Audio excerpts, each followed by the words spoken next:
Bonjour, je vous propose d'entamer avec cette vidéo un rendez-vous hebdomadaire d'analyse politique, de nous retrouver chaque semaine pour une petite séquence vidéo au cours de laquelle je traiterai de l'un ou l'autre sujet de politique intérieure française ou de géopolitique. Je voudrais bien sûr, avant toute chose, vous souhaiter à toutes et à tous une sainte et heureuse année 2025, qui sera nécessairement faite de combats compte tenu de l'actualité.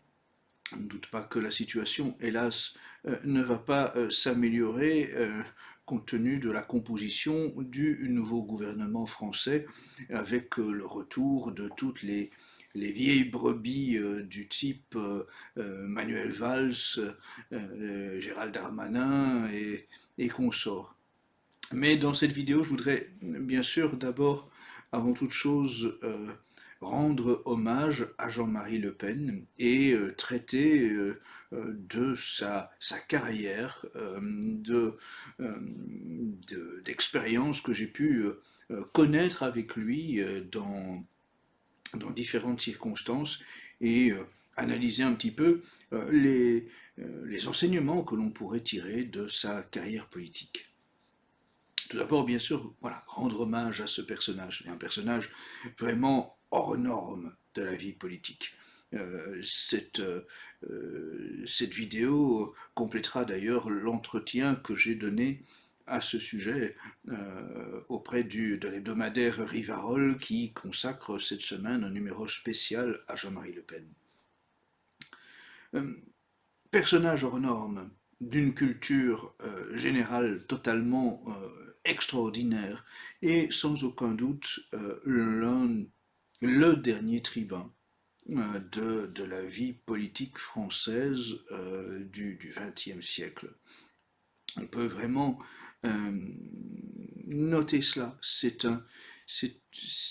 rare aujourd'hui d'avoir des hommes politiques qui ont cette stature.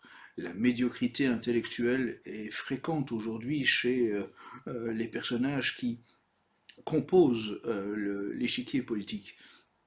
Il, est, il était vraiment l'un des derniers à être en mesure d'aborder avec vous n'importe quel sujet de type historique, politique, géopolitique, culturel, diplomatique, et de le faire avec beaucoup de sagesse, de lucidité, et, et aussi il avait cette capacité à vous réciter des vers de Ronsard, des citations de grands personnages ou des extraits de grands morceaux de la littérature classique. C'était impressionnant.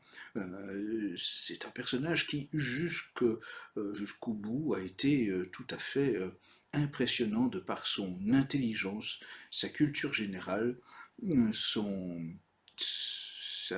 sa capacité à analyser les événements politiques. J'ai eu l'occasion de faire sa connaissance pour la première fois il y a de nombreuses années au cours d'une rencontre qu'il organisait avec des délégations de partis et de mouvements issus d'un peu toute l'Europe. Et cela se déroulait à Montretout, dans la villa qu'il occupait pour ses fonctions politiques. Et cela reste un souvenir mémorable d'une véritable bête politique qui, qui vraiment était extrêmement influent parmi l'ensemble des partis, des mouvements patriotes, identitaires, nationalistes à travers toute l'Europe. J'ai eu l'occasion avec lui d'échanger maintes fois et de recueillir quantité d'anecdotes et j'en garde vraiment des souvenirs mémorables. Et lorsque on voit comment les chacals aujourd'hui euh, fêtent son décès, son rappel à Dieu, on peut être que euh, scandalisé par tant de bêtises et tant de méchanceté gratuite, mais de bêtises vraiment. Vous voyez, ceux qui, par exemple, voient en Jean-Marie Le Pen le raciste le plus primaire se trompe évidemment complètement. Et je donnerai un exemple bien précis, un témoignage qui en dit long. C'est que lorsque vous aviez la fête d'anniversaire de Jean-Marie Le Pen à Montretout, eh bien, vous aviez un grand nombre d'invités qui venaient à cette fête d'anniversaire, et parmi ces invités, eh bien, vous aviez un grand nombre de diplomates africains, voyez-vous, de gens, de diplomates ou de membres de la classe politique africaine qui se rendaient à cette fête d'anniversaire. Ça témoigne justement des excellentes relations que Jean-Marie Le Pen entretenait avec des dirigeants ou des membres du corps diplomatique de différents pays. Je me souviens que voilà, j'ai rencontré à une occasion l'ancien Premier ministre de Guinée, Conakry, qui était là, qui était un grand admirateur de Jean-Marie Le Pen, voyez-vous. Donc c'est dire que tout cela est beaucoup plus complexe que les médias mainstream ne cherchent à le dire. De la même façon qu'à ces fêtes d'anniversaire de Jean-Marie Le Pen, vous aviez quantité de gens du monde des arts, de musiciens, de peintres, d'artistes divers qui venaient répondre à cette invitation et qui étaient tous des gens qui avaient pu le côtoyer en diverses circonstances, des écrivains aussi. Donc, on ne peut qu'être scandalisé par la réduction qu'en font les médias mainstream qui se trompent sur ce qu'était véritablement l'homme Jean-Marie Le Pen.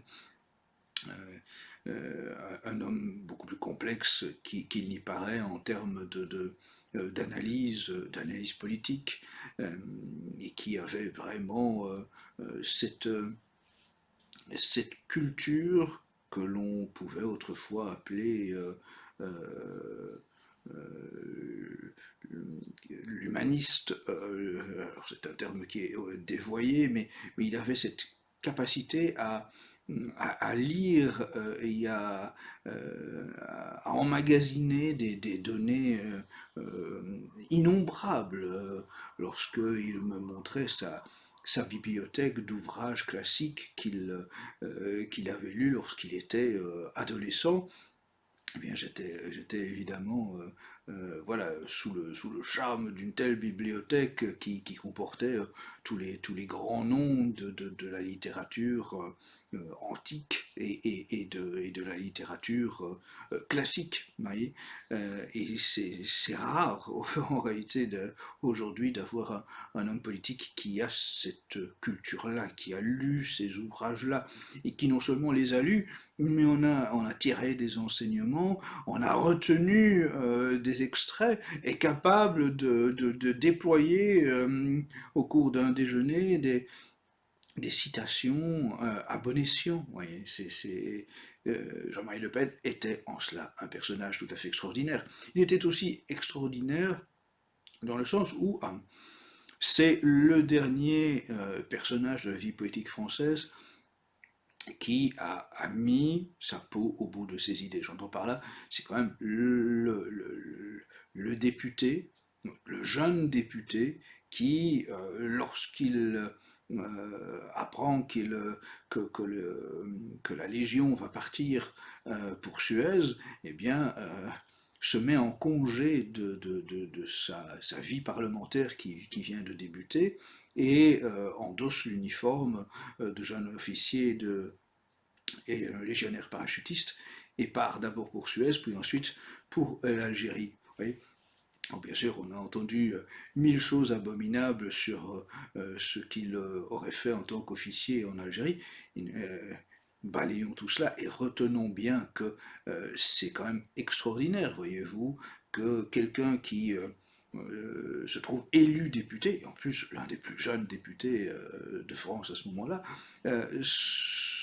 se prenne à sacrifier ce confort, disons-le, ces avantages multiples qu'offre la vie parlementaire pour aller endosser l'uniforme et risquer sa vie dans le cadre d'abord d'une opération militaire à Suez et ensuite d'une guerre qui s'amorce en Algérie.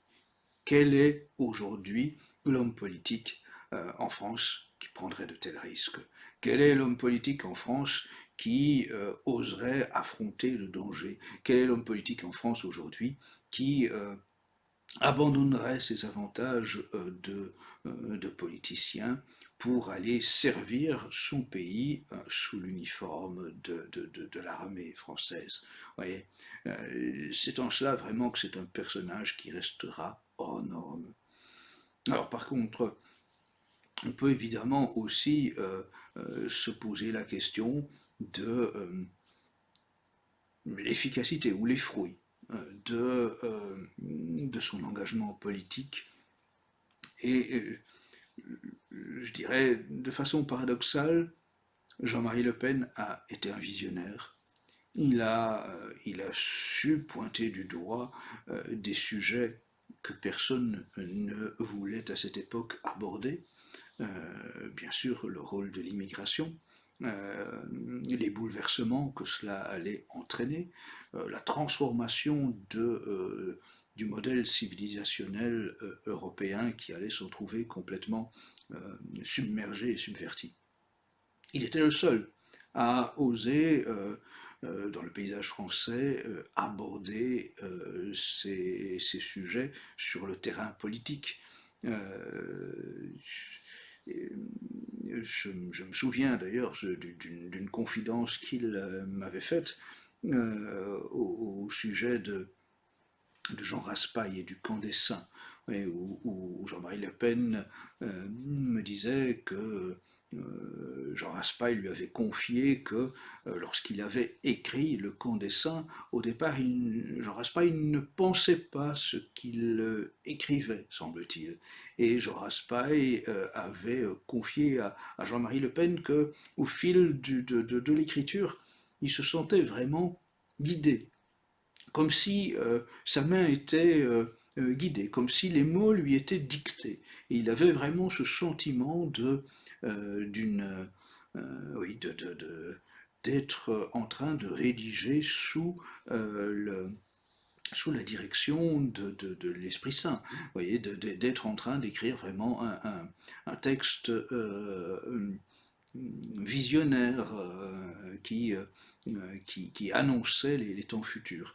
Et Jean-Marie Le Pen a été, comme Jean Raspail, un précurseur dans l'analyse de ce qui allait arriver au niveau migratoire et de toutes les conséquences que cela allait entraîner.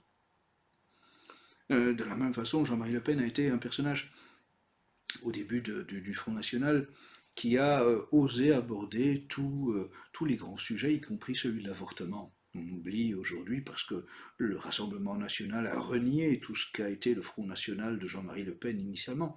Mais le Front national, à son origine, osait dire les choses, y compris en dénonçant le crime de l'avortement, en dénonçant la loi Veil. Et cela montre aussi qu'il n'y a pas lieu d'avoir peur d'affirmer les choses clairement, que l'on peut avoir des succès politiques en affirmant la vérité, en ne cherchant pas à séduire le plus grand nombre au prix de reniement de ses convictions. Hélas, ensuite, la vie politique a amené le Front National puis le Rassemblement National à édulcorer en ce domaine et en d'autres tous les positionnements. Mais j'en tire justement cette conclusion, c'est que le Front National de Jean-Marie Le Pen a été précurseur, il a été innovateur, il a été visionnaire, il a été courageux et extrêmement lucide. Mais peut-on dire, il est passé à côté d'une opportunité exceptionnelle, extraordinaire, qui eût été d'assumer la nécessité de lier catholicisme et politique. Oh, je sais, le sujet est tabou. Je sais que pour beaucoup, ça n'a pas de sens, que cela n'est pas de nature à gagner une élection, que ça n'est pas de nature à emporter une victoire politique, qu'on ne fait pas de l'exercice électoral avec ce genre de démarche. Et pourtant, il n'y a de place que pour la vérité. Et la vérité, elle est bien là. C'est que, au final, on peut analyser lucidement la gravité de la situation politique dans toutes les circonstances, qu'elles soient migratoires, géopolitiques, économiques, que sais-je. Mais si l'on ne met pas en avant que la solution pour restaurer la France, c'est qu'elle retrouve son rôle de fille aînée de l'Église, qu'elle assume sa mission et qu'elle revendique le Christ roi, eh bien, on passe à côté de l'essentiel.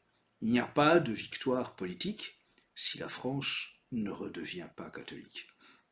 C'est vraiment une leçon importante que nous devons tirer de la carrière politique de Jean-Marie Le Pen. Si courageux fut-il, si lucide fut-il en bien des combats et en bien des analyses politiques, si la victoire politique n'a pas été obtenue, si les fruits n'ont pas été ceux escomptés, n'est-ce pas avant tout parce que l'aspect spirituel, l'aspect religieux n'a pas été assumé comme il fallait jusqu'au bout. Vous voyez, on se souvient de ces fêtes des bleus, blancs, rouges à l'époque de Jean-Marie Le Pen où le dimanche, la messe traditionnelle était célébrée par des prêtres que nous connaissons, que nous avons ô combien pu apprécier dans leur ministère, que ce soit l'abbé Scheffer, le père Marziac, etc. Mais ça ne suffit pas. Dans la vie politique, il faut que le combat politique soit mené à la lumière de la foi et de la théologie. C'est le général Franco qui, en voyage au Portugal de Salazar, avait déclaré dans son discours arrivant sur le sol portugais que tout en politique devait se voir à la lumière de la théologie. Et je crois que plus que jamais, c'est extrêmement d'actualité. Que tous les fléaux qui frappent la France, l'Europe, l'Occident, eh bien, seraient évités, réduits, circoncis si les dirigeants politiques, si les meneurs politiques assumaient le fait que le Sauveur, c'est le Christ, et que tout en politique pourrait retrouver son véritable ordre, sa véritable hiérarchie, son véritable sens à travers le souci du bien commun, si nous replacions le Christ au-dessus de notre société. C'est le message que je veux tenir en guise de conclusion et c'est le message de Civitas International au nom bien sûr duquel je parle ici et j'invite tous ceux qui abonderont dans le sens de cette déclaration, de cette vidéo, à soutenir et rejoindre Civitas International parce qu'il y a du pain sur la planche. Nous avons besoin de vous pour mener le bon combat, pour restaurer nos nations au service du Christ roi. Avec vous, je l'espère, en cette année 2025, rejoignez-nous.